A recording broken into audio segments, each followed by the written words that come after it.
अजीत डोभाल 7 साल अंडरकवर रहे इधर पाकिस्तान में। वो पाकिस्तान से एक बार बॉर्डर क्रॉस करके पंजाब आए और गोल्डन टेम्पल के अंदर पहुंच गए। रॉ की हिट लिस्ट, क्या दाऊद इब्राहिम उस हिट लिस्ट में होगा? उसको मालूम है मैं हिट लिस्ट में हूँ। अंदरूनी कारण की वजह से वो असैसिनेशन फेल हो गया। अजीत डोभाल के हाथों एक बार होना था। अजमल कसब दुनिया ने लाइव देखा उसको, और क्या प्रूफ चाहिए था पाकिस्तान को। एक स्टेज के बाद ये डिसीजन लिया गया, हमें घर में घुस के मारना पड़ेगा। ज़हूर मिस्त्री की killing, Bashir Ahmad Peer, how does it connect to that Nijjar killing? CIA ने जबरदस्त वार्निंग दी हम लोग को। क्या आप क्या सोच रहे हैं, अब हमारे देश में आके हमारे सिटीजन के ऊपर हाथ उठाएंगे? या तो आप कीजिए, वरना हम गोल मार देंगे। एजेंसी पाइथन की तरह है, इसके बाद जब तक आपकी जान निकलती नहीं तब तक छोड़ता नहीं है। इस फील्ड में आप मॉरलिटी, एथिक्स, ये सब बात नहीं कर सकते।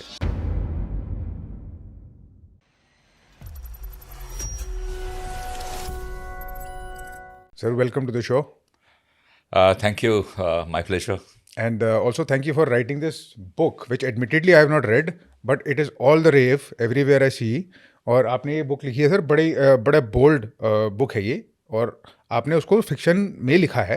मैं सबको बता दूं कि the plot is about the Nijjar killings, और रॉ की हिट लिस्ट के बारे में ये बुक है, और रॉ कैसे असैसिनेशंस करता है फिक्शन के कवर में सर आपने लिखा है। बट सारे रिव्यूज़ ये बोलते हैं कि it reads like non fiction, और आपने भी प्रीफेस में लिखा है कि you can't possibly have written it as non fiction, तो इसीलिए नॉन फिक्शन है। तो for instance, just to give context, जो हमारे NSA हैं Ajit Doval, he may have inspired the character of the NSD, जो आपने NSA को NSD कर दिया इसमें। And of course there are all these interesting plots which mirror reality but not exactly. But sir, let me get to your research on this book and exactly what you know about this book, and please do educate us and inform us to whatever extent you can. And I want to start with the main topic, the main theme, raw की hit list. जहाँ तक raw की hit list की बात है, मेरे ख्याल से किसी भी एस्पियोनाज या इंटेलिजेंस एजेंसीज जो होता है, उनका एक हिट लिस्ट होता है। चाहे वो डोमेस्टिक फ्रंट पे ऑपरेट करे, चाहे इंटरनेशनल अक्रॉस द बॉर्डर्स के दूसरी पावर ऑपरेट वो करे, तो वो होता ही है हमेशा। आप देखिए कितने लोग CIA के टारगेट्स में रहे, KGB के टारगेट्स रहे, दुनिया भर में लोग कहते हैं कि मोसाड के टारगेट्स में इतने सारे लोग होते हैं। रॉ का एक डिवीज़न था जिसका नाम था J डिवीज़न, जो राजीव गांधी जब प्रधानमंत्री थे तो उनके समय पे in his regime this division called J ये शुरू किया गया था रॉ के अंदर। उनका बेसिक मैंडेट यही था, क्रॉस बॉर्डर टेररिज्म को कैसे काउंटर किया जाए।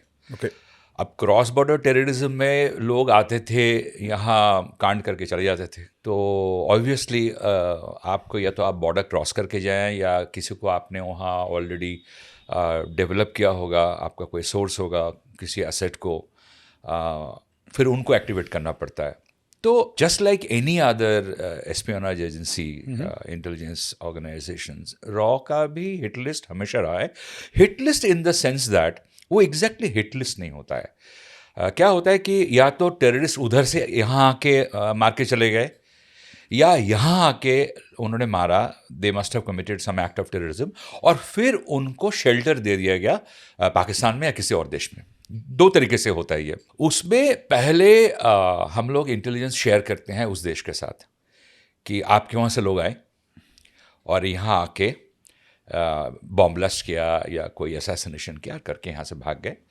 हमारे इंटेलिजेंस के मुताबिक, हमारे पास जो एविडेंस है उसके मुताबिक, वो आपके देश के अंदर ही इज़ बीइंग हार्बर्ड, उनको शेल्टर दिया जा रहा है। Sorry sir, just to bring context, मैं ये बोलना चाहता था कि इसी टाइप का कुछ हुआ इंडिया और कनाडा के बीच में। हाँ एग्जैक्टली, मैं उसमें आ रहा हूँ। जी। सो क्या होता है कि एक प्रोसेस होता है। प्रोसेस में पहले हम उनको बोलते हैं कि आप उनको भेज दीजिए, या अगर हमारा ही कोई आदमी वहाँ जाके छुपा हुआ है तो आप उनको हैंड ओवर कर दीजिए। जैसे कि दाऊद इब्राहिम, सबको मालूम है कहाँ रहता है, एवरीबडी नोज। पहले दुबई में था, उसके बाद पाकिस्तान में जाकर रहेगा। पाकिस्तान हमेशा उसको डिनाई करते हैं। और अगर इन किलिंग्स के पीछे, in this acts of terrorism continuously decades after decades, अगर पाकिस्तान इसके पीछे रहा है, जाहिर है वो कभी इस बात को एडमिट करने वाले हैं नहीं। तो आखिरी रास्ता होता है कि अगर आपने हमारे साथ जस्टिस नहीं किया तो हमें खुद के साथ खुद ही जस्टिस करना पड़ेगा। एक पैराडाइम शिफ्ट हुआ है पिछले 10-12 साल के अंदर, पर्टिकुलरली 2022 के बाद। आई वुड से पर्टिकुलरली 2014 के बाद, क्योंकि तब Ajit Doval national security adviser बने, जो इतने साल आर्मी में रहे उसके डायरेक्टर बने, जो एक सीनियर आईपीएस ऑफिसर होने के नाते पाकिस्तान में जाके 5 साल अंडरकवर बन के रहे वो, तो उनका रिसर्च हमेशा बहुत फैला हुआ था. You know the way he had developed his contacts, his assets, you know his informers, जिस तरह उनके लोगों ने इन्फिल्ट्रेट किया था बाकी टेरर ऑर्गेनाइजेशंस को अक्रॉस द वर्ल्ड. ये बात खाली पाकिस्तान तक सीमित नहीं था, ये बात कनाडा में था, ये बात यूएस में था, ये बात गल्फ में था, ये बात पीओके में था, अफगानिस्तान, पूरी दुनिया में फैले हुए थे लोग. तो वो इनके ऊपर उन्होंने आईबी से रिटायर ज़रूर किया होगा, लेकिन उसके बाद जहां तक मुझे मालूम है, मेरी जानकारी में है, वो एक्चुअली कभी रिटायर हुए नहीं शायद. तो उनका रिसर्च चलता रहा. वो अपने एसेट्स के साथ, अपने इन्फॉर्मर्स के साथ रेगुलर मेरे ख्याल से उनका संपर्क बना रहा होगा. और जो शायद कोई भी एक अच्छा इंटेलिजेंस ऑफिसर का काम होता ही है, उनके the soldier never dies inside them. तो उनके पास ये था. तो जब उनको ये रिस्पॉन्सिबिलिटी दिया गया और फ्रीडम दिया गया, there was a political will of the government कि बहुत हो चुका है, I think now we have to take some action in our own hands. इस तरह जाके, तो ऐसा नहीं कि to come back to your question, ऐसा नहीं कि एक हिट लिस्ट हमेशा तैयार होता है. एक प्रोसेस होता है, इन्वेस्टिगेशन के दौरान एक हिट लिस्ट बनता जाता है. सर एक सवाल आता है मेरे माइंड में, कॉन्टेक्चुअल और स्पेसिफिक. जी. दाऊद इब्राहिम, ओके, आपने उनका मेंशन करा जी. क्या दाऊद इब्राहिम उस हिट लिस्ट में होगा या वो एक एसेट है? शायद दोनों. क्योंकि उसको मालूम है मैं हिट लिस्ट में हूं, तो अगर मैं थोड़ा एसेट बन के काम करूं तो शायद हिट लिस्ट में मेरा नाम कुछ और समय तक रह जाए. अच्छा, let it be parked in the hit list for a longer period. So he's buying time by acting like an asset. But taking a cue from the ji. title of the book, once you are marked, you know, there is no escape.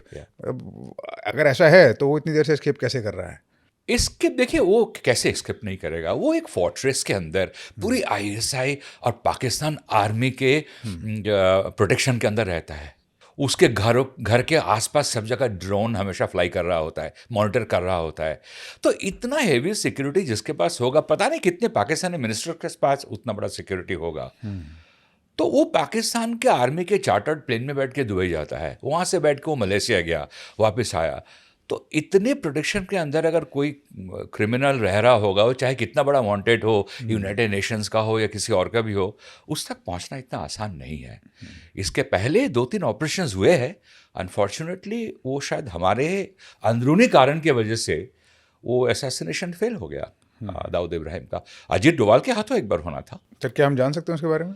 हाँ, उसके बारे में public domain में भी कुछ information ज़रूर है कि जब अजीत डोभाल के लोग पहुंच गए थे दाऊद तक, तो बॉम्बे पुलिस के कुछ लोग थे जो इन्फॉर्मेशन भेज दिया था दाऊद को कि भाई लोग तेरे को ढूंढ रहे, so you better take care of yourself. क्योंकि बॉम्बे पुलिस के रेडर में कुछ हमारे इंटेलिजेंस के लोग आ गए थे जो अजीत डोभाल के साथ काम कर रहे थे, इंक्लूडिंग मिस्टर डोभाल हिमसेल्फ. और उनको रोक दिया गया था और उनको बोला गया था कि जब तक आप अपनी ऑपरेशन को पूरी तरह खुलासा नहीं करेंगे, तब तक हम आपको ये सब एरिया में कोई हेल्प नहीं कर सकते. अच्छा. And we can't let you go also. So बहुत अजीब इत्तेफाक था, क्योंकि अजीत डोभाल भी या उनके भी जो लोग थे वो भी इंडिया के लिए काम कर रहे थे. बॉम्बे पुलिस भी इंडिया के लिए काम करती है, कोई अलग तो नहीं है. लेकिन एक कुछ डिले हुआ, कहा जाता है, ये बिलीव किया जाता है कि वो the delay was forced, it was like a setup. और तब तक दाऊद के पास खबर पहुंच गया था एंड दाऊद एक अपना दोबारा he was back to his safety cell. In the syllabus of life, it is our obsession to understand what exactly is the syllabus of life. How can we make sure that the fleeting amount of time that we have on this earth is spent fruitfully and not in regression, not in contemplation, not in rumination, not in dissatisfaction? How do we optimize this? This is why we created the Audit of Life. The Audit of Life is a 3-day deep work audit. It takes no more than 15 to 20 minutes a day. And by the end of the 3rd day, you will have a very, very good roadmap. Some of those pills that we give you will be bitter pills to swallow, but you're going to have to swallow them if you want to know the truth.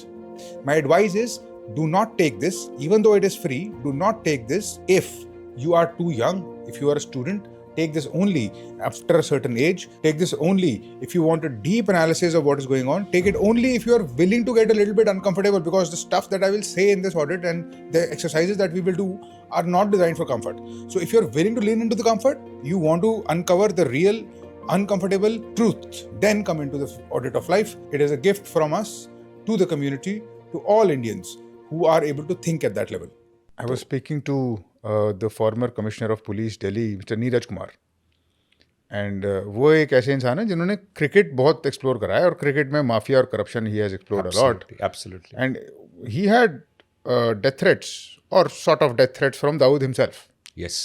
Call करके उनको बोला था कि अब आप retire हो गए हो, अब तो छोड़ दो. 1993 का जो बॉम्बलस था, उसमें पहला चार्जशीट जो था वो बॉम्बे पुलिस ने ज़रूर फाइल किए थे, लेकिन उसके बाद जितने अरेस्ट हुए और जो दाऊद के साथ लिंक एस्टेब्लिश हुआ, वो सारा जो है एडिशनल चार्जशीट्स सब नीरज के अंडर में, then he was in CBI, सब नीरज कुमार के अंडर में फाइल हुआ था, और वो पूरा इन्वेस्टिगेशन नीरज कुमार ने किया था. One of the finest officers of Indian police history, I would से, and a great guy, great author also. Great author as well. Yes. Yes. Coming to great guys and great soldiers. Yeah. Can we come to Ajit Doval Sure. and his undercover years? तो 7 साल undercover रहे इधर पाकिस्तान में, जी 1970 से 1980 तक, जी undercover मुस्लिम इफ्तिकार बन के. In Mizoram also he did something. Apparently he turned 6 or 7 of Lal Denga's commanders. ये सच है? मुझे नॉर्थ ईस्ट में उनके काम के बारे में इतना ज़्यादा मालूम नहीं, बट थोड़ा बहुत मालूम है कि जब वो पाकिस्तान में थे जी, तो कितने सक्सेसफुल थे कि वो पाकिस्तान से एक बार बॉर्डर क्रॉस करके, as a Pakistani border cross करके पंजाब आए और गोल्डन टेम्पल के अंदर पहुंच गए, अच्छा, और वहाँ जाके अपने आप को परिचय ये दिया कि he was representing ISI and he was coordinating with them, he was one of the collaborators. और उसके अंदर गोल्डन टेम्पल के अंदर कितना आर्म्स स्टोर किया गया है, उसके इंफॉर्मेशन लेके बाहर आए. उनके बारे में ये भी कहा जाता है कि जब ऑपरेशन ब्लू स्टार होने वाला था तो वो बाहर रिक्शा में घूम रहे थे, रिक्शा वाला बन के.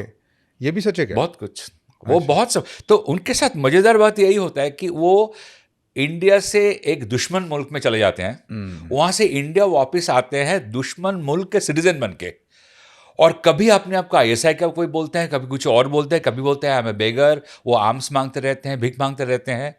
तो अपने ही देश के अंदर वो अपना भेष बदल के अलग अलग ऑपरेशन करने में कामयाब हो जाते हैं. So This is an enigma, I think. he is very mysterious. Very mysterious. तो उनका सर पाकिस्तान का जो सक्सेस था, जी. उसको हम कैसे मेजर करते हैं, इसके अलावा कि what do we know about him, what is in public domain, apart from the fact that he was actually able to represent ISI, तो he was not a double agent, is like a quadruple agent. देखिए, public domain में अजय डोभाल के बारे में actually कुछ ज़्यादा जाना नहीं जाता है. सोशल मीडिया में उनके फोटोग्राफ्स ज़रूर है, जी. सैकड़ों में या मे बी लाखों में. लेकिन किसी भी अच्छा स्पाई का परिचय क्या होता है, क्वालिफिकेशन क्या होता है, उसके बारे में किसी को कुछ नहीं पता. बिल्कुल.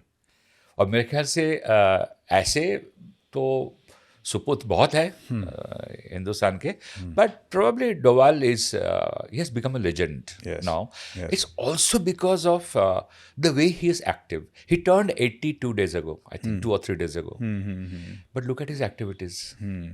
His agility कमाल का है. आज उनको प्राइम मिनिस्टर जो है रशिया भेज रहे, कल वो यूरोप चले जा रहे हैं, परसों कहीं और गए, फिर अचानक वहाँ से पता चला कि वो सऊदी अरबिया में है, फिर पता चला कि कहीं और चले गए वो. सो एट दिस एज आप इतने फास्ट इतना कुछ करना, वो भी इतनी बड़ी रिस्पॉन्सिबिलिटी के साथ, मेरी जानकारी में तो और कोई है नहीं.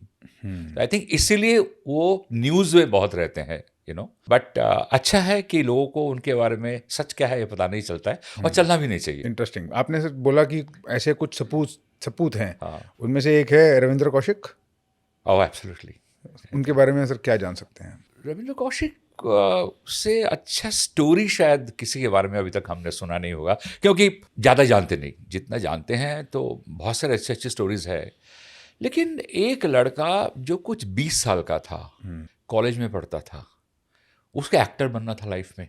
ही लुक लाइक अ हीरो। उसका फोटोग्राफ देखिए, जस्ट लाइक विनोद खन्ना थोड़ा सा वेट लॉस किया होगा। Vinod Khanna when he was in his 20s, वही तो एकदम विनोद खन्ना जैसे लगते हैं ना।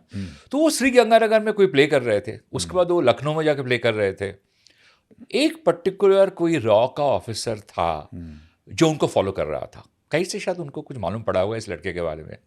उन्होंने एक दिन उसको पकड़ के बोला कि इतना अच्छा नेशनल इंटरेस्ट के बारे में, सब्जेक्ट को लेके, टॉपिक को लेके प्ले लिखते हो, एक्टिंग करते हो, सच में ऐसा कुछ करोगे क्या?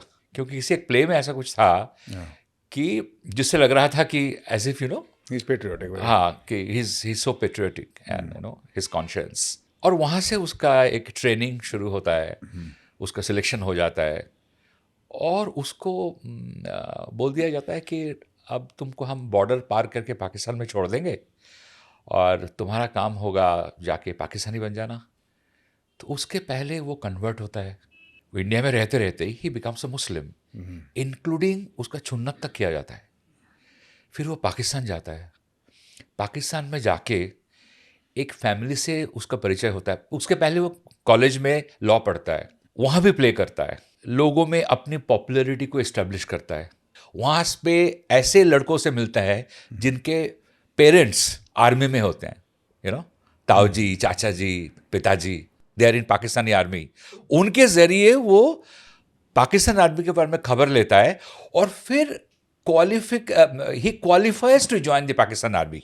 एग्जाम में बैठता है, एंट्रेंस एग्जाम में। उसके बाद पाकिस्तान आर्मी ज्वाइन करता है, ऑडिटिंग डिपार्टमेंट में होता है। वहाँ से ऑडिट करने जाता है एक ऐसे फैमिली में जो पाकिस्तान आर्मी का यूनिफॉर्म स्टिच करते थे। उनके लड़की से इश्क करता है, शादी कर लेता है, and then through them he infiltrates the top echelons of Pakistan Army. He rises to the rank of a major. He becomes a decorated officer. और एक पर्टिकुलर कारनामा के जरिए he was able to infiltrate the office of general Ziaul हक। और उसके बाद जब पकड़ा जाता है, पकड़े जाने का, और पकड़ा भी गया था, शायद कुछ लोगों ने विश्वासघात किया था उनके साथ हिंदुस्तान से ही, नहीं तो कैसे खबर पहुंचे? समबडी इंडिया से कोई गया उसको मिलने के लिए, वो कुछ मटेरियल उनको देने वाला था जो इसको लेके इंडिया वापस आना था।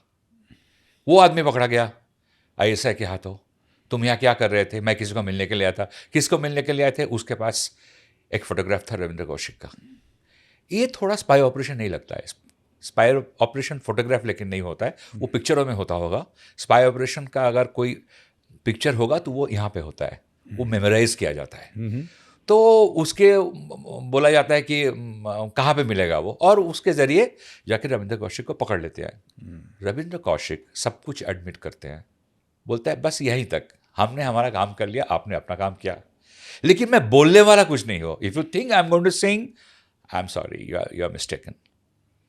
उस वक्त पाकिस्तान आदमी जो है, दे वर शेकन, हिल गए थे कि एक आदमी इतने साल से पाकिस्तान में रह रहा है, एक किसी मरा हुआ पाकिस्तानी आदमी का आइडेंटिटी को लेके अपने आप को जिंदा साबित करके यहाँ शादी कर लेता है, आर्मी ऑफिसर बन जाता है, प्रेसिडेंट के ऑफिस में घुस जाता है, और हम लोग को किसी को कुछ नहीं पता था कि ये एक्चुअली हिंदू है, ये एक रॉ एजेंट है।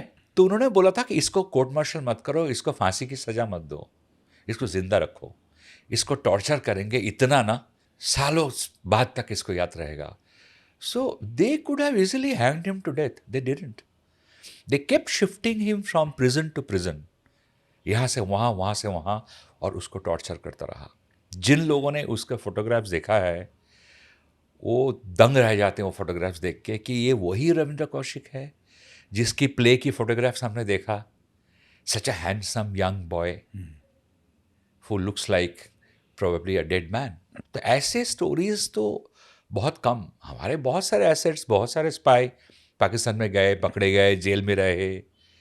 Kulbhushan Jadhav is right now there, उसका डेथ सेंटेंस हो गया था, but international court of justice intervened, तो उसका डेथ सेंटेंस को चलिए हम लोगों ने उसके ऊपर स्टे लाया। बट मेरे ख्याल से जिस उम्र में, एक 20 साल में अगर आपका ट्रेनिंग शुरू होता है और 22 साल के अंदर आप कोई दुश्मन देश में भेज दिया जाता है, क्या मैच्योरिटी होता होगा उस उम्र के अंदर? आप इतने सारे लोगों के साथ डील करते हैं। ही वॉज द पर्सन जिसने पाकिस्तान का जो न्यूक्लियर प्रोग्राम था वो चुराया हुआ प्रोग्राम था। वो लोग यूरेनियम स्मगल करते थे सेंट्रल एशिया से थ्रू ईरान एंड अफगानिस्तान। वो जाके सब कुछ इंफॉर्मेशन निकाल लिया था। काहूता में जो पकड़े गए थे कि किसी नाई के दुकान में वहां के ऑफिशियल्स आते थे बाल काटने के लिए। Yes, I heard तो वहां that. से बाल को उठा के उसका डीएनए टेस्ट करा के uranium- एक 22, 23, 24 साल का 25 साल का लड़का ये सब काम कर रहा है। It's unimaginable. क्या मैच्योरिटी होगा उसका, नर्व के ऊपर अपना कितना कंट्रोल होगा, how strong his nerves must have been, कितना उसने सिचुएशन फेस किया होगा। और एक स्टेज के बाद जब मोरारजी देसाई से बात निकल गया था during a conversation with general Zia कि हमको तुम्हारे न्यूक्लियर प्रोग्राम के बारे में सब कुछ मालूम है, he was speaking as a prime minister to general Zia. उनको कभी इस किस्म की बातें करना ही नहीं चाहिए था because he was compromising his own assets. Right. और जनरल जिया सुन रहे थे बहुत प्यार से कि अच्छा ये बोल रहा है सब कुछ। और उसके बाद जनरल जिया ने ऑर्डर दिया था कि ढूंढ के निकालो, जहां जीतते सबको मार दो। रविंद्र कौशिक अकेला बच गया था। जैसे उसको पता चला कि एक के बाद एक हमारे एसेट्स की किलिंग हो रहा है, तो ही अंडरस्टूड कि इसके बाद शायद मैं टारगेट में हूं। और एक तरफ वो स्पाई था, दूसरी तरफ वो एक हस्बैंड था, होने वाले बच्चे का बाप था। तो उसको कितना मेंटल टॉर्चर हुआ होगा खुद के अंदर, एक किस टर्मोइल के अंदर वो जी रहा था कि एक तरफ देश के लिए काम करना है और ज़रूरत पड़े जान दे देना है, दूसरी तरफ मेरी बीवी ने तो कोई गलती नहीं की ना मुझसे शादी करके, मुझ पे विश्वास करके, तो किस तरफ जाऊं मैं। ठीक बात है, बिल्कुल। ऐसी कहानियां शायद बहुत ज़्यादा नहीं है, हो सकता है मुझे नहीं मालूम हो, लेकिन उनकी कहानी कमाल की कहानी है। बिल्कुल सर, वो दर्द भरी कहानी है। दर्द भरी कहानी है। 16 साल जेल में रहे हो। Yes, 16 years in Pakistani prison, who died in 2001 in Mianwali jail. Mianwali jail. And कुछ चिट्ठियां लिखी उन्होंने प्रिजन से, जी। In which and I quote, had I been American I would be out in 3 days. Yes, Body was never recovered. कोशिश हम लोग की तरफ से भी बहुत कुछ हुआ था। ऐसा बात नहीं कि कोशिश नहीं हुआ था। क्या हुआ था कि मोरारजी देसाई 77 में जब प्राइम मिनिस्टर बने, समहाउ हीज अंडरस्टैंडिंग ऑफ रॉ was less than desired, I would say. Yes. तो वो कुछ खुश नहीं थे रॉ के कामकाज से। तो पाकिस्तान से मतलब कि रविंद्र कौशिक की तरफ से कुछ रिक्वायरमेंट्स आई थी, हमें इस किस्म की कुछ मदद चाहिए, इंक्लूडिंग सम फाइनेंशियल सपोर्ट्स, जो रॉ की तरफ से उनको नहीं दिया गया था। क्या एग्जैक्टली कारण है, क्या वो मोरारजी देसाई ने ना बोल दिया था, वी डोंट नो, ये पता नहीं हमको। लेकिन ये ज़रूर है कि काहूता में जो मैसेकर हुआ था रविंद्र कौशिक से खबर मिलने के बाद, और जितने इतने सारे एसेट्स को मार दिया गया था, उसके बाद रविंद्र कौशिक खुद सस्पिशन में आ गए थे कि शायद मैं ज़्यादा समय और जिंदा नहीं बचूंगा, माई डेज आर नंबर्ड। तो वो सोच रहे थे अभी क्या किया जाए। उस वक्त around in 1980 Mrs Gandhi return to power, right, with thumping majority. Mrs Gandhi ने उसका नाम दिया था ब्लैक टाइगर। ब्लैक टाइगर नामकरण उन्होंने किया था। तो उन्होंने वापस आने के बाद उन्होंने इंस्ट्रक्शन दिया था अपनी टीम के पास या रॉ के पास कि रविंद्र के साथ कुछ करना चाहिए, उसको निकालो तुम लोग वहाँ से। कोशिश भी किया गया था, including engineering rights in the prison he was kept, लेकिन नाकामयाब रहे हम लोग। क्या होता है ना, दोनों देश के बीच में बहुत सारे स्पाइस होता है। ऐसा तो नहीं कि हमारे मोल्स स्पाइस वहाँ पे है, उनके भी बहुत सारे स्पाइस हमारे यहाँ पे हैं। अगर उनको मालूम पड़ जाता है कि इंडिया बहुत बड़ा कुछ करने वाला है ऑपरेशन सिंदूर में, तो हमारे यहाँ से किसी ने खबर दिया होगा ना। ठीक बात। चाहे उनका आदमी हमारे अंदर छुपा हो या हमारा आदमी उनके लिए काम कर रहा होगा, इतना तो ऑब्जेक्टिवली हमें समझना चाहिए बातों को। तो उस वक्त ऐसा कुछ हुआ होगा शायद, कि बहुत दुख की बात है कि एंड मोमेंट पे आके रविंद्र कौशिक पकड़ा गया। और सर एक और एंगल है इसका, रविंद्र कौशिक तो चलो इज अ सपूत and somebody we should all be very proud of, but then there are people like Ravinder Singh, yes, जो रॉ के सबसे बड़ा बीट्रेल में माना जाता है। Absolutely. And he was a double agent, हाँ, जॉइंट सेक्रेटरी इन रॉ, डिफेक्टेड टू द यूएसए, हाँ। Died under mysterious circumstances. उसके बारे में मुझे कोई बहुत ज़्यादा जानकारी नहीं है, लेकिन यही सुनने में आया है जब भी कभी हमने रिसर्च करने की कोशिश की सर कि वो एस्पियोनाज की दुनिया में ना क्या एक चीज होता है कि आप जिनके लिए काम करते हैं, चाहे दुश्मन के लिए काम करे, चाहे कभी कभार अपने देश के लिए काम करे, आपका यूटिलिटी जैसे ही खत्म हो जाता ना, या आप अगर एक्सपोज हो जाते हैं, if your cover is blown, उसके बाद आपका जिंदा रहना बहुत मुश्किल हो जाता है, और वो किसी के हाथों भी हो सकता है, इंक्लूडिंग योर ओन कंट्री। ये प्रोफेशन ही ऐसा है। तो आप जब इस प्रोफेशन को अपना लेते हैं एक बार कि मुझे स्पाई बनना है या मैं देश के लिए काम करूंगा, उसके बाद आपको ये बात मान लेना चाहिए कि कभी किसी को पता नहीं चलेगा मैंने देश के लिए क्या किया। I will always die an unsung hero. कभी बुलेट जो है देश के अंदर से चलेगी, कभी बाहर से। और ऐसा ही हुआ सर इसके साथ शायद, but the depth of the betrayal yes, that he had done. 212 files, ये तो चलो एक वो है जो 212 files he sold, he was Honey trapped bye CIA apparently. Photocopying classified documents मिले इनको, फ्लैम्बॉयंट लाइफस्टाइल था। और अच्छा फिल्म बना इसके ऊपर ना, खुफिया सीआईए स्टेशन चीफ डेविड वकाला handed passports to him apparently, and he died in a mysterious car crash, and one can assume that his death was not that accidental. हाँ, क्योंकि इस किस्म के डेट्स बहुत होता है, और इसी तरह पासपोर्ट बनाए जाते हैं, इसी तरह प्रोटेक्शन मिलता है, इसी तरह आपको देश से एक दिन भगा दिया जाता है under protection.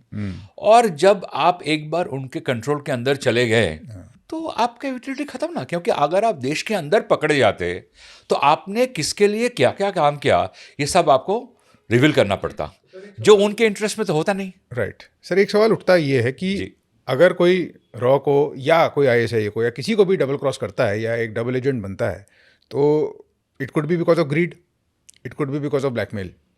One of the ways to recruit somebody is through blackmail, of which a great method is honey trapping. Honey trapping. जी।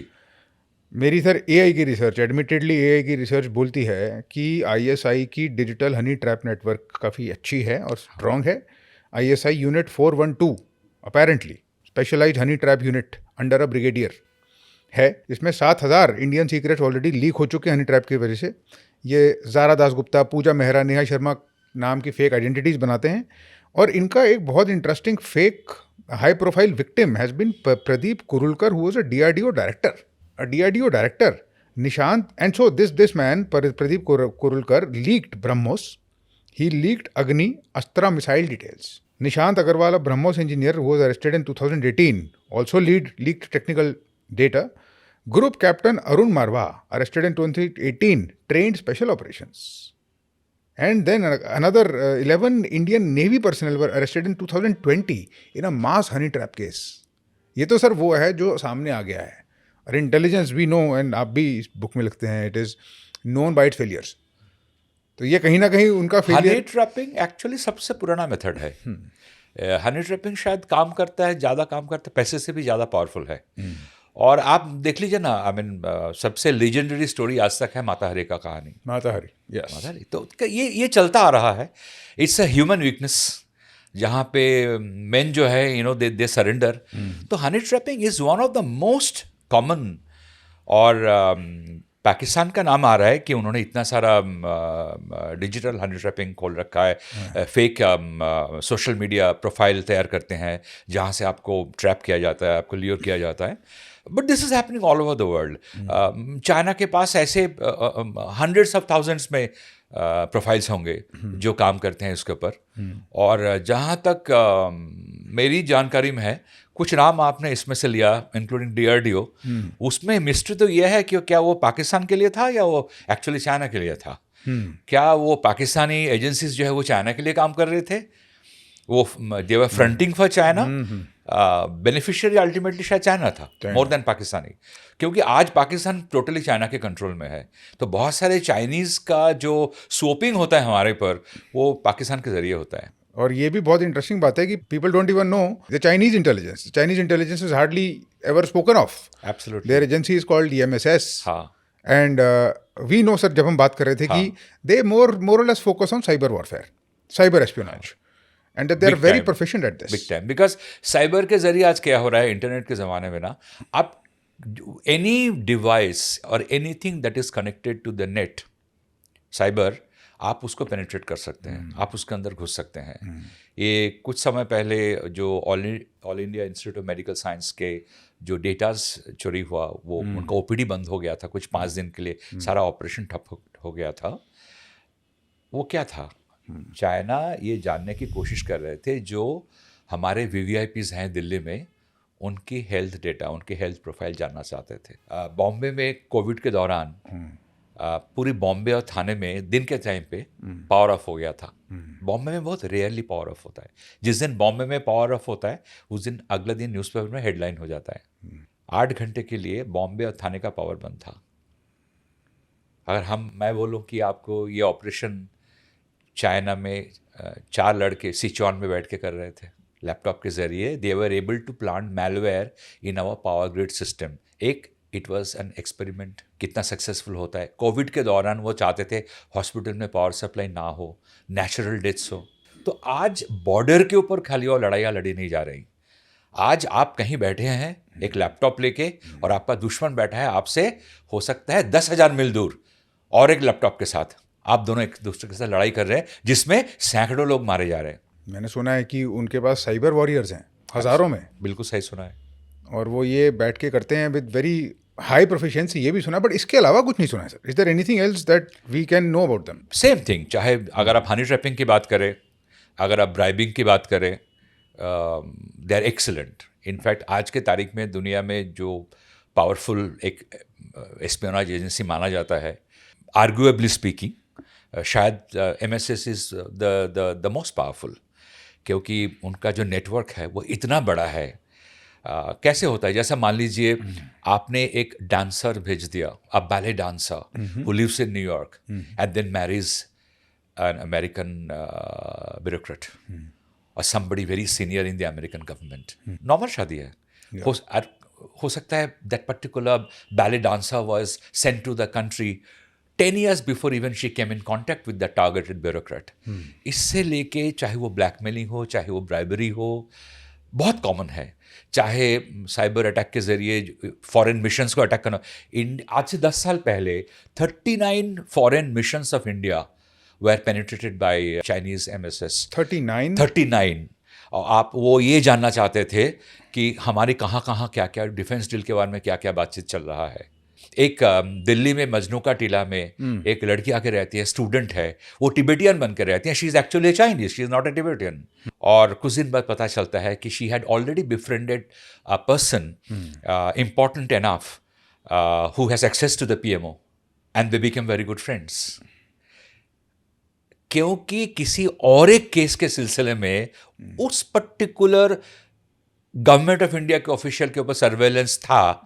उस सर्वेलेंस के दौरान इस लड़की के बारे में पता चला कि तो पता लगा कि ये टिबेटन लड़की है जो मजनू के टीला के आसपास कहीं किसी शायद PG एकोमोडेशन या किसी हॉस्टल में कहीं रहती हैं। तो उनके ऊपर सर्वेलेंस शुरू हुआ। फिर पता चला वो तो एक चाइनीज लड़की है। फिर पता चला वो इंडिया में आई थी मॉन्क बन के। After that she was roaming around with a wig. Excellent cover. Excellent cover.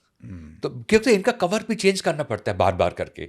जैसे इस किताब में आप देखेंगे कि जो प्रोटैगनिस्ट है हमारा, उसका गेटअप बार बार चेंज होता है। वो जब इंडिया से पहली बार भागता है तो वो कैसे डोपिंग के जरिए, इंजेक्शंस के जरिए अपने बॉडी में एडिशनल हेयर ग्रोथ अचीव करता है। अच्छा, ही यूजेस स्टेरॉइड्स। हाँ, he uses steroids for unnatural hair growth. वहाँ से उसका गेटअप चेंज होना शुरू होता है। और हर बार वो जहाँ जहाँ जाता है कोई भी ऑपरेशन के लिए, तो एक नए नाम, नए ID, नए गेटअप के साथ जाता है। तो ये these are all standard tricks of every single spy. कुछ लोग के बारे में ज़्यादा जाने जाते हैं, बाकी लोगों को CIA हमेशा अपनी ढोल काफ़ी पीटते हैं। May be that is the strategy. So we know more about them because of World War and because we know more about KGB through CIA actually, through American films। अगर देखा जाए, हाँ, सबसे कम अगर जानते हैं that is MSS। उसके बाद हम लोग कुछ नहीं जानते, लेकिन वही सारे हथकंडे हैं, वही सारे औजार उनके पास भी है जो बाकियों के पास है, and they are very very effective because they operate very quietly, they are very ruthless. आप किसी जर्नलिस्ट को घर पे खाना खाने बुला रहे हैं या कहीं मीटिंग कर रहे हैं, and they are very natural. आप किसी को कोई एक बुक गिफ्ट कर रहे हैं, कहीं हो सकता है एक वाइन बॉटल भेज दिया, कहीं आप लोग मिल गए, किसी को लेके एक दिन एक रिसोर्ट में घूम के आ गए, these are all family trips. लेकिन धीरे धीरे आपके पूरा काम कर रहे हैं, आपको पता ही नहीं कि ये मुझसे कुछ काम निकालेगा आज से 5 या 10 साल बाद, लेकिन अभी से काम शुरू हो गया है। So they seep in to you without you getting to know. So एक आदमी आया, आपको इनकलकेट किया, maybe they are trying to establish a relationship with you, पता चला बाद में कोई आके आपके ऊपर काम करेगा, उसके बाद भी कोई आएगा शायद। By then you have completely been sold to them, you have been compromised without your knowing. मेरी किसी से बात हो रही थी sir, I can't name him, उन्होंने मुझे described it as agency python की तरह है। That is what he said. एक बार ही जकड़ लिया ना तो बस वो जकड़ता ही रहता है, एब्सोल्युटली। उसके बाद जब तक आपकी जान निकलती नहीं है तब तक छोड़ता नहीं है वो। छोड़ते नहीं वो। और ऐसा ही होता है I guess. They are very persuasive. One of the biggest strengths is, I think, their perseverance and how quietly they operate. They're very ruthless. I mean, one has to be ruthless. इस profession में, इस field में आप morality, ethics ये सब बात नहीं कर सकते. A war is a war. फर्क यही है कि this is a covert war. War तो है. It's the best. A patriotic psychopath. Absolutely. If there ever was one. No, this is a very, very, very well put. Patriotic psychopath. क्योंकि आप को वो बोलते हैं ना, लोहे को लोहा ही काटता है, तो sometime to kill to neutralise a terrorist you have to act like a terrorist. Sometime उसका एक कोलैटरल डैमेज होता है, but that is part of the game. Speaking of somebody like that and somebody who is legendary, जिसके बारे में बहुत ज़्यादा नहीं जाना जाता, आर्यन काउ। हाँ, अनडाउटेडली उससे बड़ा लेजेंड कौन होगा। जिन्होंने रॉ की स्थापना की, it was his brain child, and it was his brain child in the sense that he was the one who was able to convince Mrs. Indira Gandhi कि हमारे पास एक्सटर्नल एजेंसी नहीं है, हमारे पास डोमेस्टिक एजेंसी है domestic intelligence गैदर करने के लिए, but we must have an external intelligence agency. और शायद वही एकमात्र रास्ता है जिसके ज़रिए हम अच्छी तरह पाकिस्तान को पेनिट्रेट कर सकते हैं। तो that was his brain child, and with a very definite purpose. Brain child किसी का भी हो सकता है कि हमें एक फॉरेन स्पाइंग एजेंसी चाहिए, लेकिन एक स्पेसिफिक पर्पस के साथ कि हम पहले पाकिस्तान के साथ काम करना शुरू करेंगे, क्योंकि 66 में ही क्लियर हो गया था कि this is the time we have to enter Pakistan now on a large scale, और उसके लिए हमें एक प्रॉपर एजेंसी चाहिए with government support, and he got that done, got that approved. So taking full circle and coming back to the Niger killings and whatever happened after that. But उससे पहले भी sir बड़ा कुछ हुआ था। आपने कहा कि 2014 के बाद एक रेडिकल पैराडाइम शिफ्ट होना स्टार्ट हुआ। India stopped just waiting passively और इंडिया की एजेंसी थोड़ी सी एक्टिव हो गई जी। और अपेरेंटली ये हिट लिस्ट वहाँ से एमिनेट करती है, और उसके बाद not one but multiple killings happened, the genesis of which is somewhere in the IC 814 hijacking. Zahoor Mistry. हाँ, जेनेसिस इस तरह शायद हम कह सकते हैं, जिस ऑफिशियल को NSA बनाया गया 2014 में, वो IC 814 के नेगोशिएशन में इन्वॉल्व थे।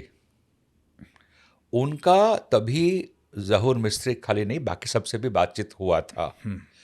तो उनके पास एक लिस्ट तो था ही था कि और मेरे ख्याल से एक 2014 में ये डिसीजन लिया गया कि हम खाली ये मैसेज टेररिस्ट के लिए नहीं दे रहे हैं, हम ये मैसेज उन कंट्रीज़ को भी दे रहे हैं जो इन्हें पनाह दे रहा है, जो इन्हें शेल्टर प्रोवाइड कर रहा है, जो हमारी रिक्वेस्ट को इग्नोर कर रहा है। हमारा कोई जुरिस्डिक्शनल पावर तो नहीं है उन कंट्रीज़ के ऊपर, हम आपको रिक्वेस्ट ही कर सकते हैं। हम मतलब कि आप देखिए अजमल कसब, दुनिया ने लाइव देखा उसको, बिल्कुल in an act of terrorism, जहां वो मैसेकर कर रहा है, फिर भी क्या पाकिस्तान ने कभी एडमिट किया? नहीं किया। और क्या प्रूफ चाहिए था पाकिस्तान को? तो प्रूफ और एविडेंस हम हमेशा भेजते रहे, लेकिन कभी उन्होंने माना नहीं। और ऐसा दूसरे देशों के साथ भी हुआ है, कनाडा के साथ हुआ है, US के साथ हुआ है, UK के साथ हुआ है, गल्फ के साथ हुआ है, अफगानिस्तान के साथ हुआ है, सब जगह होता है, कोई एडमिट नहीं करता है। तो इसलिए एक स्टेज के बाद ये डिसीजन लिया गया कि ठीक है, हम और एक बार परसुएट करते हैं, नहीं करेंगे तो शायद हमें घर में घुस के मारना पड़ेगा। और घर में घुस के मारना स्टार्ट करा हमने, जिसमें नॉट ओनली एक तो ज़हूर मिस्त्री की किलिंग, ये इतनी सिग्निफिकेंट क्यों है सर? ये मार्च 2022 में हुई, IC-814 हाईजैकर था ये। इसके अलावा Bashir Ahmad Peer, what is the significance and how does it connect to lead to that major killing? इसके बारे में डिटेल्स मैंने नहीं कहूँगा, फिर किताब के लिए स्पॉइलर बन जाएगा। Okay. क्योंकि किताब में आप जितने भी नाम ले रहे हैं सबका कहानी इसके अंदर दिया हुआ है कि कैसे हमारे इंटेलिजेंस एजेंट्स जो है, हमारे एसेट्स जो है, ऑपरेटिव्स है, उन्होंने कैसे जाके इनका काम तमाम किया। वो तो डिटेल्स मिल ही जाएगा। लेकिन हुआ यही था कि अगर आप ऐसे टेररिस्ट जो वहाँ छुपे हुए हैं, अगर आप इन लोग को मार नहीं पाएंगे, इनको मारने से एक मैसेज मिल जाता है बाकी लोगों को कि आप कहीं भी छुपे हो, हम आपको ढूंढ निकाल के, वो जो है ना कि once you are marked there is no escape, it's clearly यही एक मैसेज था that once you are marked, I mean maybe you are marked 10 days before, 10 years ago, लेकिन उसके बाद ये नहीं कि आप बच गए, बट मारेंगे जरूर। उसके लिए एक पॉलिटिकल विल की जरूरत होता है। वही चेंज, वही पैराडाइम शिफ्ट 2014 में हुआ। सर मैंने कहीं पढ़ा जी कि ये जो अफेक्ट है, ये अफेक्ट एक तो मोसाद की प्लेबुक का एक ब्लूप्रिंट सा है, वो करते हैं। म्यूनिक किलिंग की रिवेंज जैसे उन्होंने करी थी, सारी दुनिया के सामने करा था और पिक्चरें बन चुकी हैं उस पर, उनको कोई फर्क नहीं पड़ता। उनका तो मेथड ही ये है कि तुम आओ, करो कुछ, हम दुनिया के सामने मारेंगे तुम्हें। देखिए मेरे ख्याल से और भी देश कर रहे थे, अमेरिका ने इस चीज़ को बार बार किया है, KGB ने ये सब बहुत किया है। हम लोग इतने पता नहीं, हो सकता है कल्चरली हम लोग थोड़ा हटके हो। ये हमारा तौर तरीका नहीं है कि हम किसी और एक देश में के अंदर जाके उनको मार के आ जाएंगे। हम लोग हमेशा डिप्लोमेटिक चैनल के ज़रिए, डिप्लोमेटिक डायलॉग्स के ज़रिए इन चीज़ों को सुलझाने की कोशिश की, लेकिन कभी भी हम सुलझा नहीं पा रहे थे। हमें कोई कंस्ट्रक्टिव आउटकम नहीं मिला, कभी रिजल्ट नहीं मिल रहा था और एक के बाद एक अटैक होता जा रहा था। तब जाके साउथ ब्लॉक में ये डिस्कशन हुआ कि समय आ गया है। सर मैंने सुना कि इस डिस्कशन से पहले इस चीज़ को इंसाइट करने के लिए और शायद इस पॉलिसी को इंस्पायर करने के लिए जमाल खशोगी की killing might have been responsible, and they call it the Khashoggi effect. जब सऊदीज़ ने किया और जब पता ही है कि वो हुआ है, उसके बाद लगा कि यार अगर सऊदीज़ कर सकते तो हम क्यों नहीं कर सकते। हाँ, यू आर एब्सोल्युटली राइट। मेरे किताब में इसका बहुत डिटेल्स में जिक्र है कि जब अमेरिकन इंटेलिजेंस के साथ हमारे इंटेलिजेंस ऑफिशियल्स की बातचीत हुआ जी, और हम लोगों ने उन्हें समझाने की कोशिश की कि शायद अब हमें कुछ करना पड़ेगा, तो CIA ने ज़बरदस्त वार्निंग दी हम लोग को। क्या आप क्या सोच रहे हैं, अब हमारे देश में आके हमारे सिटीजन के ऊपर हाथ उठाएंगे? तो हम लोगों ने पूछा था, व्हाट अबाउट जमाल खशोगी? ऐसा तो नहीं है कि दुनिया का ठेका आपने अकेला ले रखा है। अगर आप कुछ नहीं कर रहे हैं, या तो मेरे मुंह पे एविडेंस दिखा के बोले कि this evidence is not good enough, I can understand. आप वो भी नहीं कर रहे हैं, तो इसलिए या तो आप कीजिए वरना हम गोल मार देंगे। ये बहुत क्लियर टर्म्स पे उन लोग को बोला गया था, इसी रेफरेंस के साथ जो आपने अभी जिसका जिक्र की। खशोगी।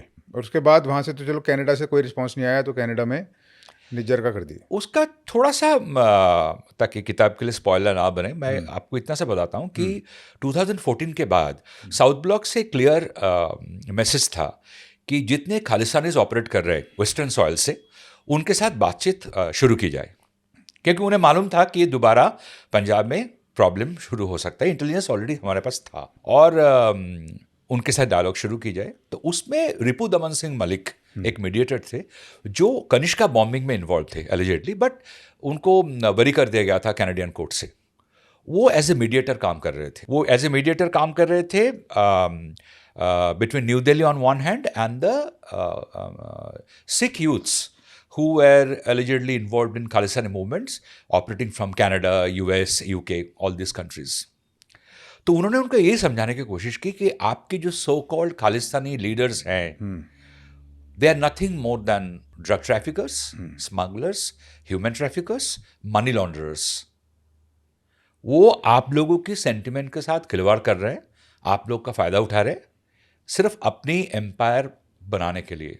वो लोग कितने बार पाकिस्तान गए, वो लोग ISI से मिलने के लिए कितने बार बैंकॉक गए, कितने बार वो लंदन में जाके मिले, वो सब डिटेल्स उनके पास था।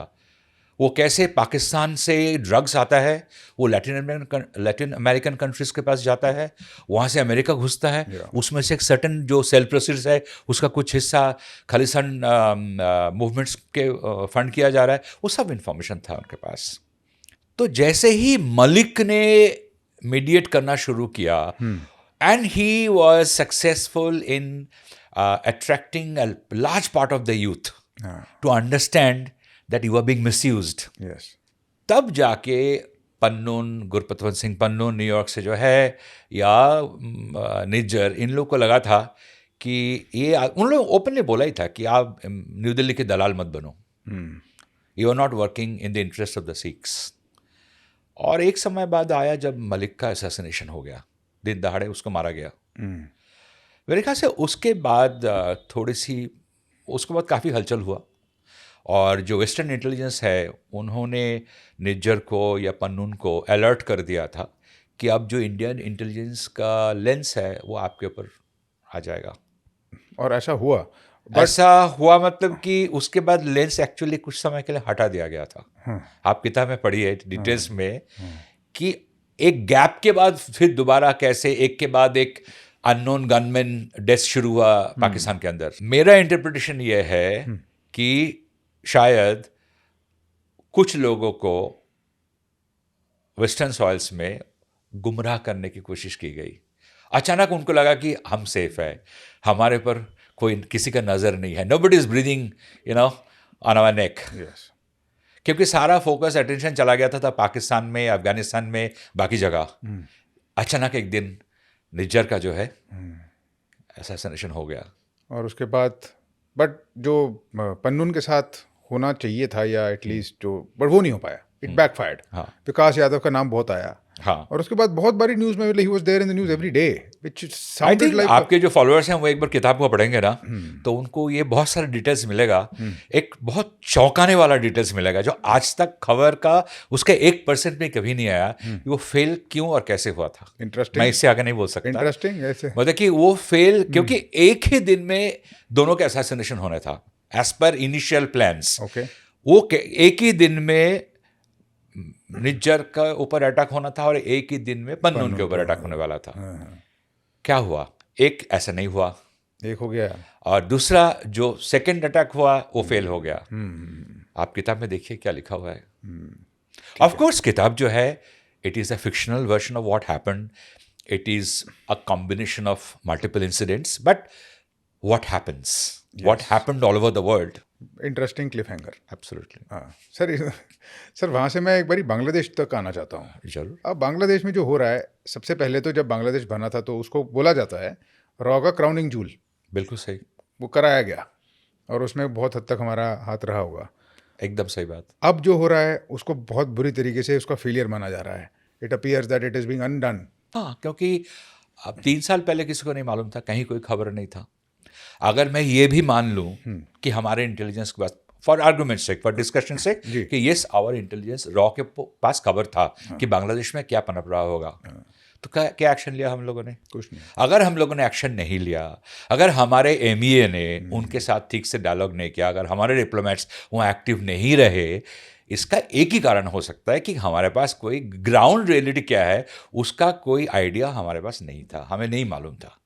इसमें कोई दो राय नहीं है। आप भला ये कह लें कि इसके पीछे चाइना का हाथ है, इसके पीछे अमेरिका का हाथ है, जो भी है, हम लोग को तो नहीं मालूम। वी डिड नॉट नो, नहीं तो हम कुछ ज़रूर करते। अगर नहीं भी पता था, अगर पता भी था तो we did do anything to prevent it as much. जिस बात को मानना मुश्किल है कि हम लोगों ने कुछ नहीं किया, क्योंकि all said and done, I think during this prime minister's time, our foreign ministry had been extremely active, very proactive I would से।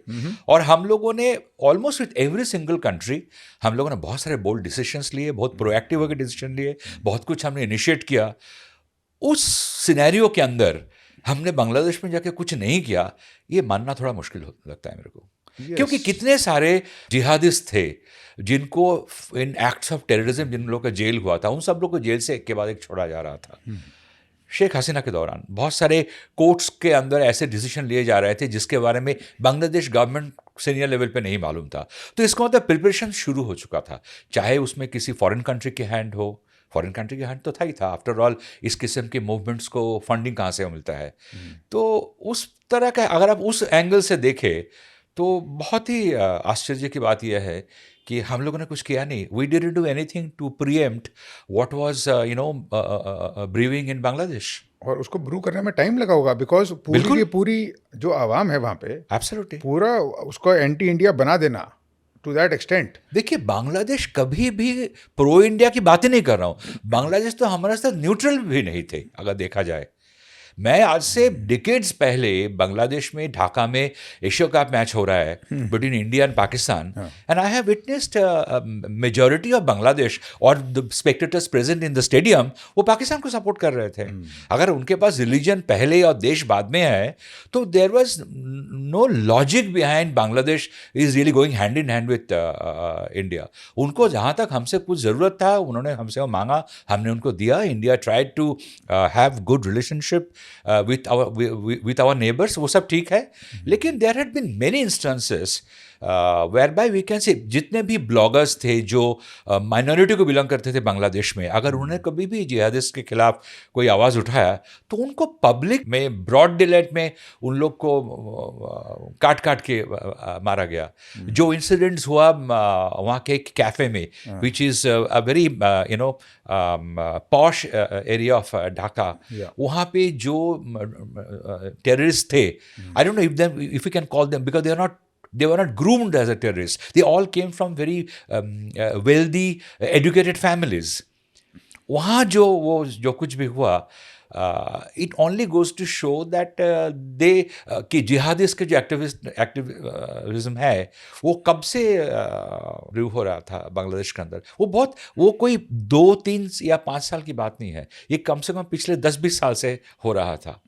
Even if we had been monitoring them, I'm sure we had been gathering a lot of intelligence. लेकिन क्या किया हमने? I don't know what we have done. It has been extremely unfortunate for us. And today suddenly you see how the situation has gone out of control.